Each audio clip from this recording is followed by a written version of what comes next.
Hi, this is Rosalie Kuska with the Sober Life at Alliance for Youth. We are going to talk about how addiction doesn't only impact the addict, but it affects the family as well. I'm in recovery myself, and my addiction caused my family hardship and pain and a lack of trust in me. We have rebuilt that relationship, and you're going to hear interviews from my mom and my sisters that share just a vulnerable side of what it's like to be related to somebody that is struggling with addiction. Hi, I'm Jennifer Bisecker, Rosalie's mom. Yes. And so today we're going to be talking about how my addiction didn't just affect me, but it affected my family as well. So I'm going to ask some questions and just hear what my mom has to say. When did you first realize my addiction was affecting more than just me? I think I knew for quite a while before you maybe did. But it really started to show itself when we were on a trip, and every time we stopped for food, you also had to get a shot of something. So I quickly realized that maybe there was some dependence there that I hadn't noticed before. Yeah. What were some of the emotions you carried that others didn't always see when it came to the addiction? I think I'm going to say shame, but not that ashamed of you, but like shame that I had a child that was an addict. Yeah. Um, and like, how did I let that happen? Like, what did I not teach you that you needed to know so that you would not become an addict? Yeah. So more, I guess, shame of myself. Yeah. I don't know. There's definitely a stigma around it Yes. that you don't realize until you really see what's happening. Yeah. What was hardest about loving me during that time? The hardest part was seeing how much you didn't love yourself and how much your identity and the love of yourself was tied to other people. And so seeing that you couldn't love yourself without somebody else validating that was really difficult to see. And I remember saying to you a million times, I just wish that you could see in yourself what I see in you and that you could love in yourself what I love in you and stop trying to become who you think everybody wants you to be so that you can love the amazing person that you are. Do you see me living that out now? I see you not only living it out, but also teaching other people to live it out and showing other people that it's possible, even when things aren't perfect, um, to see the good and um, love the person that God made you to be. What has healing looked like for you? I think healing for me and for our relationship in particular has just looked like more intentionality and more like checking in with each other and more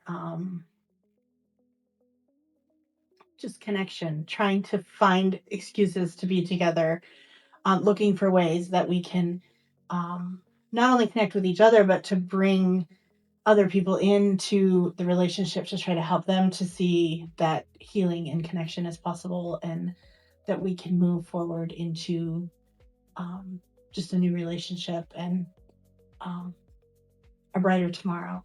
Yeah. What would you want other parents walking this road to know?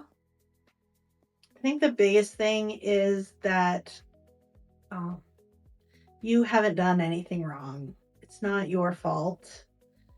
Um, your child has a journey that they have to go on their own. They have to find healing. They have to find acceptance. They have to find um, forgiveness in their own way, and they have their own path. And so, um, as much as we want to make that path easier as parents, it's okay to take a step back and let them um, find that place on their own. Because if we force it onto them, if we make it what we want it to be, it's not going to stick. So, being gentle with yourself, but being stern or having boundaries with your child, it's really the only way that you're going to be able to move forward and move through this. How did it change our relationship as siblings? I think it just made it hard to trust you in a way because I was like, I don't know if it's actually the truth or if it's like you're just saying it to lie and get by because you would always be like, I'm not an alcoholic, I can quit whenever I want. But Yeah, that makes sense. What has helped rebuild trust between us? I think just over time, like just like I was saying, just having you like go to like sober life and like being involved with sober life, just like seeing you like being very involved with the church, and like I could just see that you were very like actually locked in and like very trusted in this, like us having like conversations about where you're at now. And I just over time I think it really helps. Like I don't think it's a quick thing that you can just immediately trust somebody. How did my addiction affect you personally? It affected me personally because I feel like when you were in the heat of your drinking and drugs and everything, I was one of the people that you would call to kind of bail you out.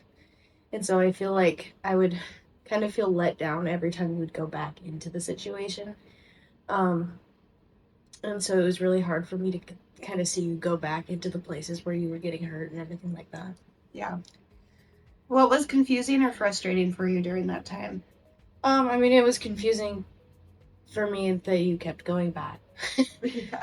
Because I mean, you would come over to my apartment and I mean, be a mess, respectfully, and then you would just go back because it was what you knew and it was what you thought you deserved, and it was hard for me because it's not what you deserved, and eventually you learned that. But Yeah.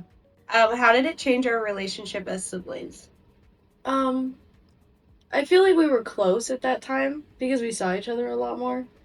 Um, but at the same time, it felt strained because um, I didn't feel like you were listening to my advice in any sort of way. I felt like you were just using me for my apartment and coming when something happened. Like I feel closer to you now as far as like a sisterly relationship. We don't see each other as often, but I feel like I feel closer to you as a sister. Yeah, same. What did you need from me back then that you didn't get? Maybe just a thank you. Like, thank you for all the things that I did for you back then. But, I mean, you were in such a bad headspace that, I mean, it's understandable. It wasn't there. Yeah. How did it change our relationship as siblings? It made our relationship strained, like more strained than it already was. We've kind of always been combative since we were kids, but like it was like in a sibling way, and I felt like you hated me at that time, and that was tough. Yeah. Were there things you wished you could say but didn't feel safe to? That I never hated you, even when you were using, and I just wanted you to be my sister, and I just wanted you to be my friend, and that's all I ever wanted. And sometimes I would just be super apprehensive to you and hateful towards you because I wanted to have you at a distance so I didn't get hurt. Yeah.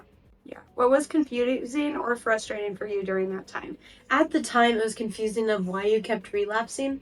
Like, I just had it in my brain, like, it's just alcohol, like, just stop drinking. But then I, like, saw you get sober, and some of my friends got sober around the same time, and I, saw you in these environments, and it's way, like, more difficult than people think it is, so. Yeah. If you have a family member that is struggling with drug or alcohol abuse, you are not alone. And it is hard to be a family member going through watching your family members struggle. At Alliance for Youth, we want to support you in this journey. We have a Friends and Family of Addicts and Alcoholics group Mondays at 6 p.m. at Alliance for Youth. It's an open support group for you to just come and talk about the struggles you're facing. There's also Al Anon available in Great Falls. If you go to alanon.org, you can find resources, find meetings, and find support.